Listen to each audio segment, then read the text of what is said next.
তুমি এমন করে চোখের জল ফেলছো কেন? এমন করে দুটি নয়নের জল ফেলছো কেন? আজকে রঘুনাথ ডেকে বলছে, সরজ, আমার পিতা তোমার সাথে জোর করে বিবাহ বন্ধনে আবদ্ধ করেছে। শুনেছি বিয়ের পর সহধর্মিণীকে নাকি ভালোবাসা দিতে হয়। সরজ, তোমাকে কি ভালোবাসা দেব? ছোটবেলা থেকে এমন একজনকে ভালোবেসে এসেছি যে তোমাকে ভালোবাসা দেব, এমন ভালোবাসা আমার মাঝে আর অবশিষ্ট নেই। সমস্ত ভালোবাসাই আমি তার শ্রীপাদ চরণে অর্পণ করেছি। সরজোর বুঝতে বাকি রইল না সে কার কথা বলছে। বলছে, স্বামী, আর কিছুদিন তুমি অপেক্ষা করো। পিতামাতা যতদিন আছে তারপরে তুমি যেখানে যেতে চাইবে আমি তোমাকে সেখানেই চলে যেতে দেব।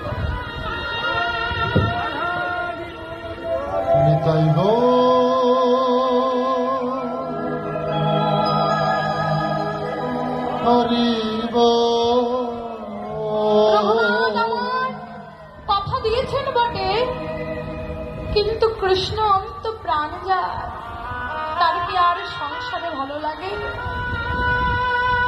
সে বলেছেন বাড়িতে থাকবে কি, কিন্তু কি করে? পথে পথে কৃষ্ণ কৃষ্ণ বলে কাঁদে আর ঘুরে ঘুরে বেড়ায়। আরে বদনে বলে, কৃষ্ণ কেশব, কৃষ্ণ কেশব, সুধা মাখা এই নাম হরি নাম, মধু মাখা এই নাম। কৃষ্ণ কেশব, কৃষ্ণ কেশব, সুধা মাখা এই নাম হরি নাম, মধু মাখা এই নাম। জপরে জপরে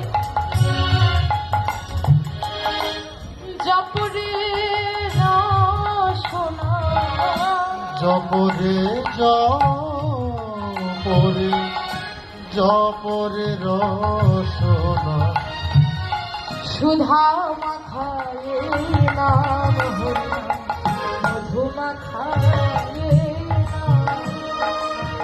কৃষ্ণ কেশব, কৃষ্ণ কেশব, মধু মাখায়ে নাম হরি সুধা মাখায়ে নাম। কৃষ্ণ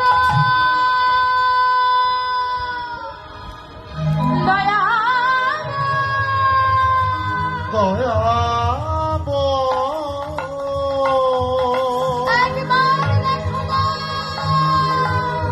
দয়াম দয়া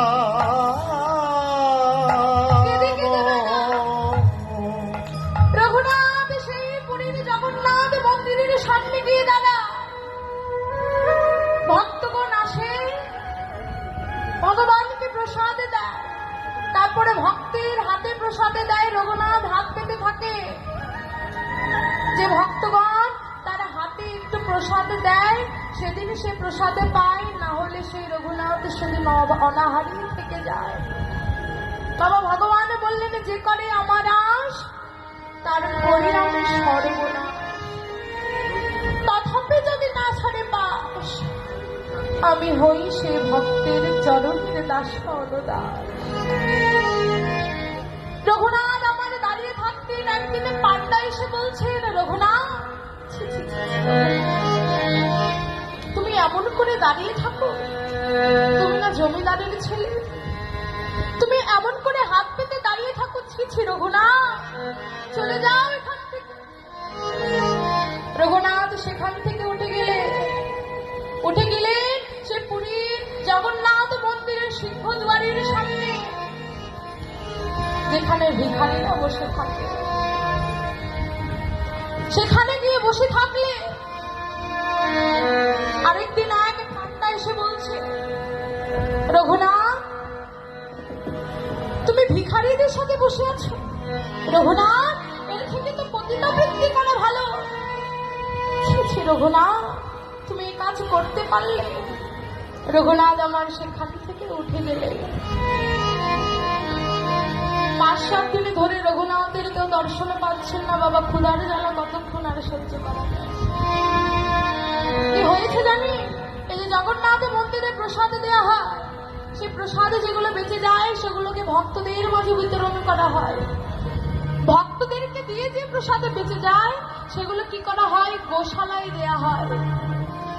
গোশালায় গরুরা সেই প্রসাদগুলো পেয়ে অবশিষ্ট যে প্রসাদ থাকে, সে পচা গলা প্রসাদ থাকে, সে গোশালার দায়িত্বে যিনি থাকে কি করে? সেগুলোকে প্রভাতকাল হলে ধৌত করে দেয় জল দিয়ে। আর যখনই জল দিয়ে ধৌত করে দেয়, সে পচা গলা প্রসাদ একটি নালার মাধ্যমে প্রবাহিত। আমার রঘুনাথ কি করলে? মাঝরাতে যখন সবাই ঘুমিয়ে যায়, মধ্যরাত্রিতে প্রদীপের আলো জ্বলছে, আকাশের তারা মিটিমিটি করে আলো দিচ্ছে। রঘুনাথ আমার নালার কাছে গিয়ে সে পচা গলা প্রসাদকে হাতে তুললে। দয়াময়, আজকে বুঝি আমার এই পচা গলা প্রসাদটাকে পেতে হবে। রঘুনাথ যখনই সেই প্রসাদ বদনে তুলে দিতে যাবে, পিছন থেকে একটি হাত এসে রঘুনাথের হাতটিকে ধরলে। রঘুনাথ পিছন ঘুরে তাকিয়ে দেখে সেই শ্রীকৃষ্ণ চৈতন্য মহাপ্রভু আমার দাঁড়িয়ে।